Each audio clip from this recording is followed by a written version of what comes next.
Okay, तो demon slayer season 3 खत्म हो चुका है और मुझे पता है कि आप लोग ऑलमोस्ट सभी एनिमे लवर फैन इसके हर एपिसोड को ध्यान से देखे होंगे, बट आई बेट यू कि आप ये हिडन डिटेल्स मिस आउट कर चुके होंगे। जैसे कि आपको ये तो याद ही होगा कि ब्लू स्पाइडर लिली यानी कि ये पौधा सबसे पहले मुगेन ट्रेन आर्क में हमें देखने को मिलता है। रेंगोकू और अकाजा के बीच फाइट होने के बाद जब अकाजा एस्केप करके मुजान के पास जाता है, तब मुजान एक बच्चे के रूप में कोई बॉटनी का बुक स्टडी कर रहा होता है। तब मुजान उससे इसी ब्लू स्पाइडर लिली फ्लावर के बारे में पूछता है। तो एक बार फिर से सीजन 3 में इसके बारे में हमें बात करते हुए देखने को मिलता है और एपिसोड 1 में मुजान एक बार फिर से अकाजा से ब्लू स्पाइडर लिली के बारे में पूछता है। मुजान का अकाजा के ऊपर इतना गुस्से को देखकर ये तो अंदाजा लगा ही जा सकता है कि मुजान के लिए वो फ्लावर बहुत ही ज्यादा जरूरी था। और अगर आपने सीजन 3 की लास्ट एपिसोड देखी है तो आपको इसका रीजन भी पता ही होगा। आपको याद होगा कि द एंटरटेनमेंट डिस्ट्रिक्ट आर्क वाले सीजन में जब तांजीरो दाकी से फाइट कर रहा होता है, तब फाइट के दौरान उसके लेफ्ट शोल्डर पर एक गहरा घाव बन जाता है। और सीजन 3 यानी कि स्वॉर्डस्मिथ विलेज आर्क में जब तांजीरो नदी में नहा रहा होता है, तब हमें उसके इसी लेफ्ट शोल्डर पर उस घाव का स्कार दिखाई देता है जो उसमें फाइट के दौरान बना होता है, जो कि हमें ये बताती है कि डीमन स्लेयर में कितनी अमेजिंग तरीके से हर डिटेल को करी गई है। डीमन स्लेयर में एक खास बात ये होती है कि अगर कोई हासिरा खाली होता है या उसे कोई थ्रेट महसूस नहीं होता है, तब वो अपने स्वॉर्ड्स को अपने राइट साइड में ज्यादातर रखता है। बट अगर आपने मिचूरू को ध्यान से देखा होगा तो अपना स्वॉर्ड हमेशा लेफ्ट साइड में रखता है। इसका मतलब कि वो हमेशा अटैक के लिए तैयार होता है। इसलिए यही रीजन है कि जब हानतेंजू डीमन वहाँ आता है, तब मिचूरू तुरंत एक्टिव हो जाता है और सबसे पहले एक्शन लेता है। देखो,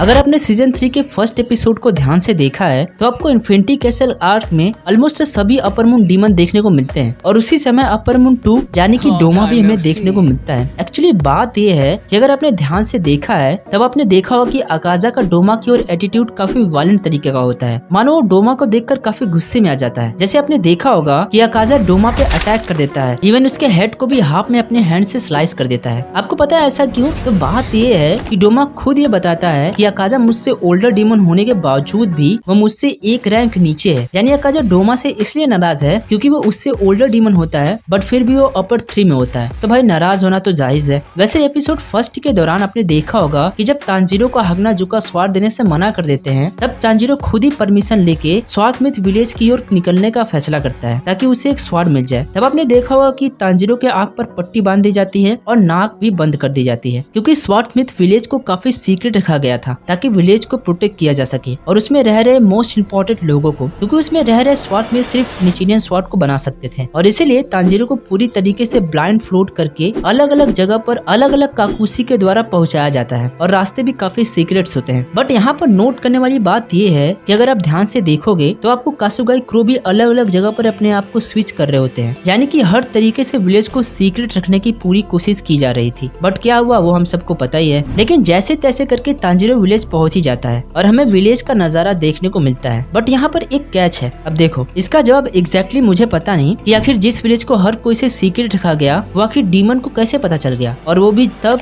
जब तांजीरो आया। बट शायद अगर आप इस सीन को ध्यान से देखोगे तो आपको इसका जवाब मिल जाएगा। शायद तांजीरो के आने से पहले ही डीमन विलेज में आ चुके थे। अब जरा इसे देखो, ये बिल्कुल वैसे ही पॉट लग रहा है जिसमें ग्योको रहता है। मैं ये पूरा श्योर तो नहीं हूँ, बट लगता तो ऐसा ही है। आपका क्या ख्याल है कमेंट में जरूर बताना। स्वॉर्डस्मिथ विलेज आर्क को छोड़कर अभी तक जितने भी आर्क प्रोड्यूस किए गए हैं, आपको जेनेसियो और इनोस्के तांजीरो के साथ फाइट करते दिखाई देते हैं। स्पाइडर डीमन के फाइट से लेकर ग्युतारो और दाकी के फाइट तक ये तीनों साथ रहे हैं। बट स्वॉर्डस्मिथ विलेज आर्क में तीनों एक साथ आपको नहीं देखने को मिलते हैं। ऐसा इसीलिए क्योंकि तीनों डीमन स्लेयर इस बार अलग अलग मिशन पर अलग अलग डीमन स्लेयर के साथ भेज दिए जाते हैं। तांजीरो एक डीमन स्लेयर होता है, लेकिन फिर भी वो एक डीमन के साथ घूम रहा होता है। ये कोई भी हासिरा एक्सेप्ट नहीं किया था जब तक कि वो तांजीरो और नेजुको के डीमन के खिलाफ फाइट करते हुए और लोगों को प्रोटेक्ट करते हुए ना देखते थे। बट सीजन 3 में मित्सुरी यानी कि लव हासिरा एकमात्र ऐसी हासिरा होती है जो ये जानते हुए भी कि तांजीरो की सिस्टर एक डीमन है, फिर भी वो उसे इनवाइट करती है। और यहाँ तक कि नेजुको और मित्सुरी की रिलेशनशिप भी हमें काफी अच्छी देखने को मिलती है। अब इसका रीजन तुम तांजीरो के प्रति मित्सुरी का भरोसा या अपर मून को डिफीट करने का प्राउड हो, बट ये तो है कि वो कामोडो सिबलिंग को सपोर्ट करती है। वैसे जब बटरफ्लाई मेंशन में गेन्या को सबसे पहली बार दिखाया जाता है, तब हमें लगता है कि गेन्या एक बैड डीमन स्लेयर है, क्योंकि उस समय हम देखते हैं कि गेन्या वहाँ पर मौजूद उबेया सी की सिबलिंग पर अपने मैन पावर का इस्तेमाल कर रहा होता है और तांजीरो और बाकी लोगों से इको फ्रेंडली भी नहीं होता है। तब उस समय इसका रीजन हमें पता नहीं चल पाता है, और स्वॉर्डस्मिथ विलेज में हमें इसका रीजन भी पता चल जाता है कि उसका एटीट्यूड ऐसा क्यों है। मित्सुरी तांजीरो को बताती है कि गेन्या एक्चुअली सानिमी यानी विंड हासिरा का यंगर ब्रदर है और शायद उन दोनों में रिलेशनशिप अच्छी नहीं है। और यहाँ हमें ये भी पता चलता है कि पास्ट में सानिमी और गेन्या के बीच बीच कुछ होने की वजह से शायद ऐसा होता है। पता नहीं आपने ये नोटिस किया था कि नहीं, बट जब तांजीरो, गेन्या और नेजुको डीमन से फाइट कर रहे होते हैं तब गेन्या बैटल फील्ड के बीच में ही डीमन फ्लेश को खा रहा होता है। I think it's make sense because वो भी तो एक डीमन ही है ना। हाँ, वो बात अलग है कि वो एक आधा है, बट है ना, तो उसे भी तो अपनी एनर्जी के लिए और अपनी बॉडी को हील करने के लिए ब्लड या फिर फ्लैश तो चाहिए ही, इसीलिए वो फाइट के बीच में ही सीक्रेटली डीमन फ्लेश को खा रहा होता है। सीजन 3 में आपको काफी सारे हिडन डिटेल्स देखने को मिलते हैं। आपको हर एक कैरेक्टर अपने रोल मॉडल के साथ दिखाई देते हैं, जैसे कि गेन्या फाइट के दौरान ग्योमी हाशिरा को याद करता है, यानी कि वो ग्योमी को अपना रोल मॉडल मानता है, और तांजीरो रेंगोकू को, तो वहीं नेजुको मित्सुरी को अपने से कनेक्ट महसूस करती है। तो इन तीनों के रोल मॉडल भी हमें इसमें दिखाए गए हैं। सीजन 3 में हमें तांजीरो और नेजुको के एक ग्रेट बॉन्ड को भी दिखाया गया है। तांजीरो नेजुको की हेयर स्टाइल बनाता है बिल्कुल मित्सुरी की हेयर स्टाइल की तरह, और फिर दोनों एक अच्छे सिबलिंग की तरह सो भी जाते हैं। ये एक्चुअली एक ब्रदर और सिस्टर के बीच एक बॉन्ड को भी दर्शाता है। सीजन 3 की ओपनिंग के दौरान आपने देखा होगा कि मित्सुरी को एक बंदा रिजेक्ट कर देता है क्योंकि मित्सुरी काफी मस्कुलर होती है, और फिर उसके बाद वो वहाँ से जाता है तब उसका पैर एक पत्ते पर पड़ जाता है, फिर वो चला जाता है। एंडिंग सीन के दौरान उसी जगह पर मित्सुरी उसी पत्ते को अपने हाथ में उठाती है, बट इस बार वो एक हाशिरा बन चुकी होती है, यानी कि एक डीमन स्लेयर बन चुकी होती है। तो यहाँ एक्चुअली मित्सुरी अपने पास्ट को याद कर रही होती है और शायद अभी भी उसको ये बात चुभ रही है। वैसे गेन्या का बिहेवियर पहले से ही काफी अलग होता है, जैसा कि आपको पता ही होगा, बट फिर भी मित्सुरी उसे समझती है और उससे बात करने की कोशिश करती है क्योंकि वो उसके और उसके बिग ब्रदर के रिलेशनशिप को जानती है। जब तांजीरो एपिसोड 5 पे अपने मन में निचिरियन स्वाट के बारे में सोच रहा होता है तब हमें उसके कंधे पर नेजुको, उरकोदाकी, रेंगोकू और यूजी के हाथ रखते दिखाई देते हैं। यहाँ नोट करने वाली बात ये है कि बाकी लोगों के तांजीरो के कंधे पर राइट हैंड होते हैं बट उजू के लेफ्ट हैंड होते हैं। तो ये इसीलिए क्योंकि यहाँ पर तांजीरो उन सभी लोगों से इंस्पिरेशन ले रहा होता है और उन्हें अपना आदर्श मानता है, जो लोग उसके लाइफ में कुछ सीख दिए हैं। क्योंकि उजू के लेफ्ट हैंड सीजन 2 में लॉस्ट हो गया था, इसलिए तांजीरो उजू के लेफ्ट हैंड को एक टीममेट की तरह मानता है और एक इंस्पिरेशन लेता है। मित्सुरी और हानतेंजू के एंगर इमोशन के बीच फाइट के दौरान मित्सुरी की स्पीड और फ्लेक्सिबिलिटी काफी कमाल की होती है और वो अपने कताना से सभी ड्रैगन को एक साथ ही स्लाइस कर देती है, जिसे देखकर तांजीरो काफी हैरान हो जाता है। बट इसी टाइम पर अगर आप तांजीरो के फेस को ध्यान से देखोगे तो उस समय मित्सुरी की ब्लड तांजीरो के फेस पर बिल्कुल हार्ट की शेप की तरह दिखाई देगा। अमेजिंग है ना।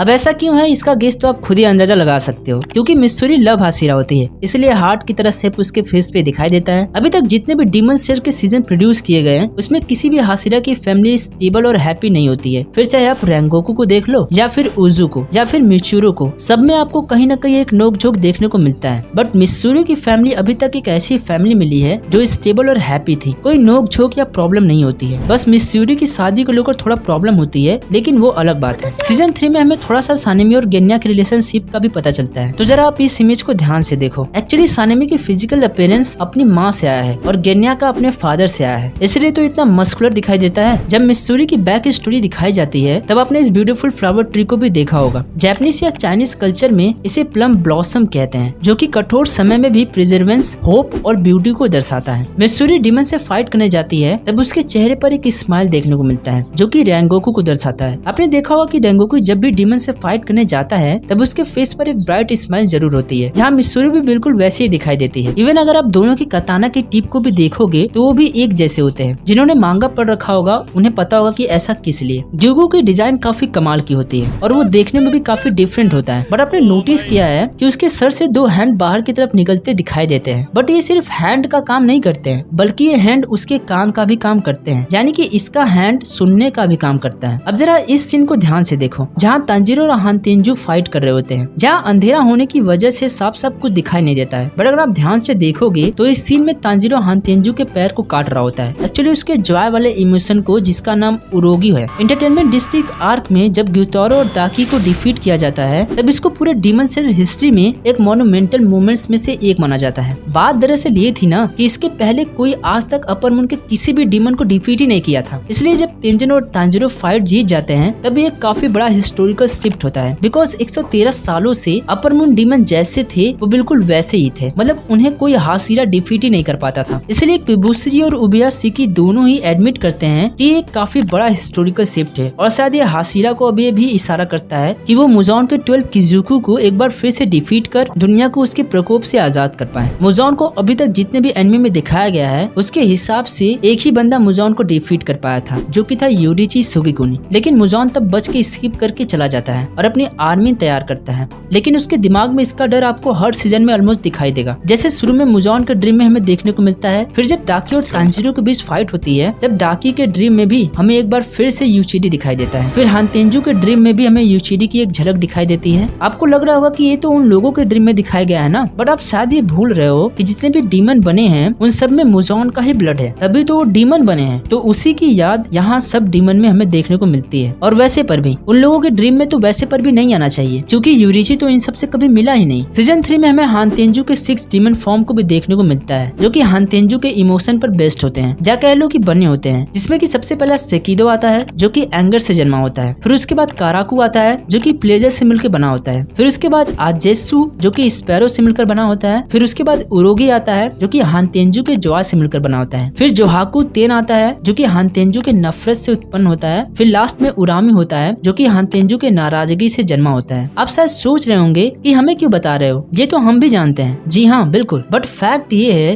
कि अगर आप इनके आंखों को ध्यान से देखोगे तो आपको सभी डीमन फॉर्म के आंखों का कलर भी अलग अलग देखने को मिलेगा। एक्चुअली ये सभी कलर सभी डीमन के इमोशन को दर्शाता है। बेसिकली मेकर ने सभी इमोशन को उनके आंखों में दिखाने की कोशिश किया है। Amazing right? But now let's talk about most important things in demon slayer season 3। Last episode में नेजुको सनलाइट में भी सर्वाइव कर लेती है। देखो, इस सवाल के जवाब के लिए मैंने काफी ज्यादा रिसर्च किया और मांगा भी पढ़ा है। तो रिसर्च करते टाइम मुझे इसका 2 शॉर्ट रीजन पता चलता है। पहला ये कि जहाँ दूसरे डीमन को ब्लड चाहिए होता है अपनी बॉडी को हील करने के लिए, वही नेजुको सोकर अपनी बॉडी को हील कर लेती है। साथ ही वो एक ऐसे फैमिली से होती है जो सनबेथिंग का इस्तेमाल करते थे, इसलिए उनका थ्रेट नेजुको में आ गया है और शायद इसी की वजह से वो सनलाइट में सर्वाइव कर पाती है। दूसरी एक फैन थ्योरी ये कहती है कि ब्लू स्पाइडर लिली प्लांट को नेजुको ने एक पॉइंट पर कंज्यूम कर लिया है, जिसकी वजह से वो सनलाइट में भी सर्वाइव कर पाती है। ब्लू स्पाइडर लिली एक फ्लावर का नाम है जिसको ऐसा माना जाता है कि वो एक ऐसा अमृत है जिसकी मदद से सनलाइट में चला जा सकता है, जिसको कि मुजॉन भी कई सालों से ढूंढ रहा होता है। लेकिन सोचने वाली बात ये है कि नेजुको को ये फ्लावर कहाँ से मिला। तो इसका एक्सप्लेनेशन ये दिया जाता है कि जहाँ कामोडो फैमिली रहती थी ना, वहीं कहीं पर यह प्लांट मौजूद था, जिसको कि सिर्फ तांजीरो ने ही ब्लो करते देखा था और वहीं इसका पता भी जानता था, और किसी तरीके से एक पॉइंट पर दोनों ने कंज्यूम कर लिया था और इसी की वजह से दोनों सर्वाइव भी कर पाते हैं। जैसे कि आपने देखा होगा कि जब तांजीरो भी डीमन बनता है तब पर भी वो सनलाइट में जलता नहीं है और वो सर्वाइव कर पाता है। बट इसका एग्जैक्ट रीजन अभी तक पता नहीं चला है। वैसे जो भी हो, लेकिन मुझे सीजन 3 देखते टाइम बहुत मजा आया। आपको आया कि नहीं कमेंट करके जरूर बताना। और मेरे हिसाब से सीजन 4 भी जल्दी आने वाला है, क्योंकि इसका एक शॉर्ट क्लिप प्रोमो जैसा कुछ रिलीज कर दिया गया है। अगर आपने नहीं देखा है तो मैं डिस्क्रिप्शन में लिंक दे दूंगा, आप जरूर देख लेना। और मैं तो इसे लेकर काफी ज्यादा एक्साइटेड हूँ। आप हो कि नहीं कमेंट में जरूर बताना। चलो मिलते हैं अगले एक ऑसम और एक्साइटिंग वीडियो में। अपना और अपने फैमिली का ख्याल रखना। Goodbye, take care.